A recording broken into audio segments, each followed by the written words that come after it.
Today I will be presenting the drug morphine. Morphine came from the opium poppy plant, which had traces back in 3400 BC in Southwest Asia. Since it was so popularly used for pain, the production of it increased and it started to have market value. Its nickname was Hogil, meaning the joy plant. As this plant spread throughout Asia, it also went to different parts of the world. The Greek and Roman physicians recognized it as a pain reliever, as well as it helped induce sleep. During the mid-1800s, in the United States, people opened up smoking dens. These smoking dens were spots that people would go to, buy, and smoke opium. Frederick Serturner was the pharmacist that discovered a concentrated version of opium, which is now known as morphine. Soon after the discovery of morphine, it was known as one of the strongest drugs that a physician could prescribe.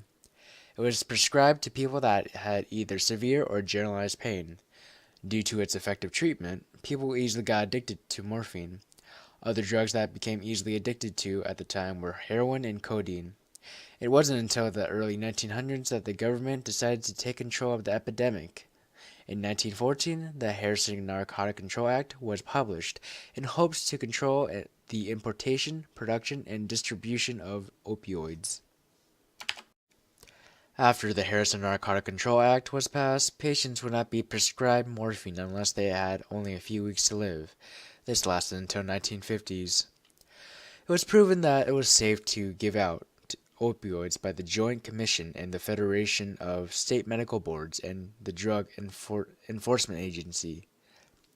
There was some controversy at first, but it wasn't until later, in the 1990s, that they started to do research on addiction rates regarding opium. The addiction rates were not high enough to justify the strict guidelines of prescribing opioids.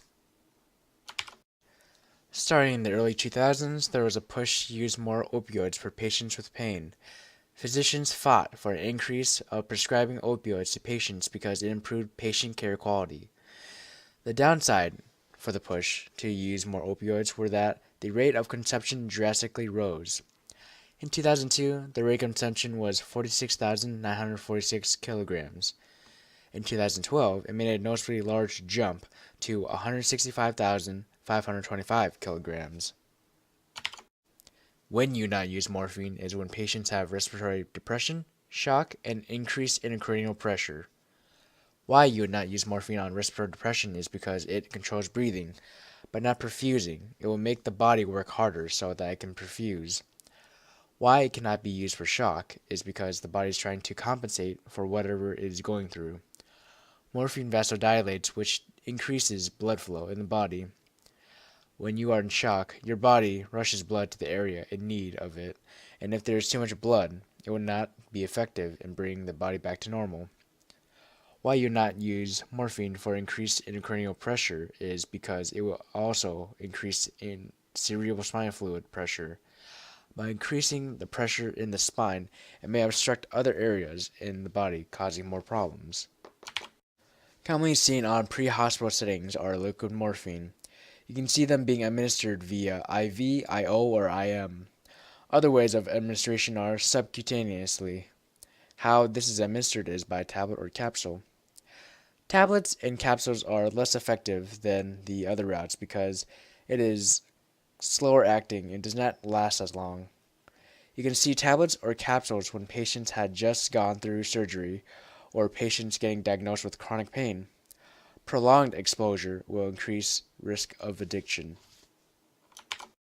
There was a study done by the Accident and Emergency Department of the Royal Infirmary of Edinburgh on children ages 3 to 13 in 2001 that had closed forearm fractures to assess if injected morphine would be more effective over oral morphine.